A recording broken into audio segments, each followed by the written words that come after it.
High friends, Libra to mathematics চ্যানেলে স্বাগত। এখন আমি তোমাদেরকে 2025-এর জেইই মেন পরীক্ষার পারমুটেশন কম্বিনেশনের একটি অঙ্ক করে দেখাবো। এটা খুব সিম্পল অঙ্ক, তোমরা নিজেরাই পারবে। তো অঙ্কটা পড়ে নিয়ে প্রথমে নিজেরা চেষ্টা করো, না পারলে ভিডিওটা শেষ পর্যন্ত দেখো। অঙ্কটা পড়ছি, বলছে there are 12 points in a plane, no three of which are in the same straight line except 5 points which are collinear। তার মানে হলো একটা সমতলে 12খানা বিন্দু আছে, যাদের কোনো তিনটেই একই সরলরেখার উপর থাকে না, শুধুমাত্র 5টি বিন্দু ছাড়া।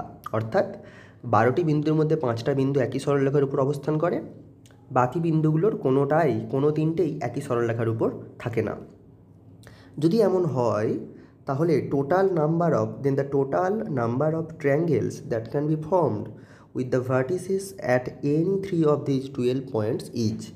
তাহলে মোট কতগুলো আমরা ত্রিভুজ তৈরি করতে পারবো এই 12টা বিন্দুর যে কোনো 3টে বিন্দুকে শীর্ষ বিন্দু হিসেবে ধরে নিয়ে আমরা মোট কতগুলো ত্রিভুজ পাবো। আমি যদি বুঝতে চাই ছবিটা কীরকম হবে, তাহলে একটা সমতলে ভাবো এরকমভাবে কয়েকটা বিন্দু ছড়িয়ে ছিটিয়ে আছে, ঠিক আছে। এবার এর মধ্যে 5টা বিন্দু এমন হবে যারা একই সরলরেখার উপর আছে, তাহলে সেই 5টা বিন্দুকে আমি কালো কালি দিয়ে প্রকাশ করছি। ধরো এই যে আমি একটা সরলরেখা টেনেছি গোলাপি রঙের, এর উপরে ধরো এই যে 5টা বিন্দু টানছি, এরা একই সরলরেখার উপর আছে। আর বাকি এই কালো কালো বিন্দুগুলো, এদের মধ্যে কেউই একই সরলরেখার উপর নেই। কোনো 3টে বিন্দু নেই যারা একই সরলরেখার উপর অবস্থান করবে, এমন কোনো 3টে বিন্দু তুমি পাবে না, ঠিক আছে। তো এখন ছবিতে দেখে যদি তোমার মনে হয় যে হ্যাঁ 3টে বিন্দুকে আমি একই সরলরেখায় পাচ্ছি, তাহলে বুঝে নাও যে ছবিটা আমার ঠিক আঁকা হয়নি, ঠিক আছে। তো সেইভাবেই থাকবে যাতে করে তারা যে কোনো 3টে বিন্দু একই সরলরেখায় থাকবে না। তাহলে এরকম কতগুলো ত্রিভুজ পাবো? প্রথম কথা হচ্ছে, ভালো করে দেখো যে একটা ত্রিভুজ কেন বলছে 3টে বিন্দু একই সরলরেখায় থাকবে না।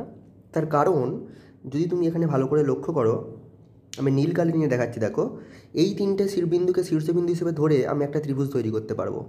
কারণ এই 3টে বিন্দু কোনো তিনটেই এই 3টে বিন্দুর একই সরলরেখার উপরে নেই।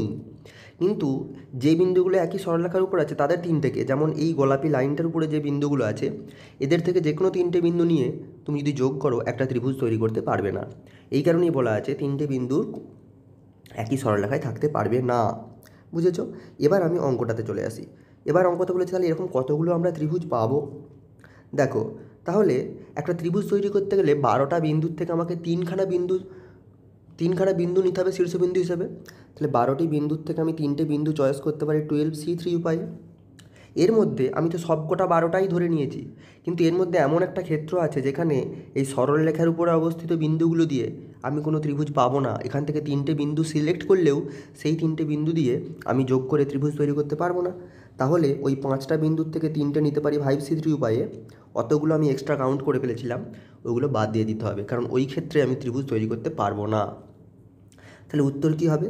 12C3 কত? 12C3 হচ্ছে 12 ইন্টু 11 ইন্টু 10 বাই 3, মানে 3 ফ্যাক্টোরিয়াল, তার মানে 6, মাইনাস 5C3 হচ্ছে 5 ইন্টু 4 ইন্টু 3 বাই 3 ফ্যাক্টোরিয়াল, মানে হচ্ছে 6। তো এবার আমি যদি কাটাকাটি করি কী হবে? 3 একে 3, 3 দুগুণে 6, 2 একে 2, 2 দুগুণে 4, আর এখানে 6 দুগুণে 12।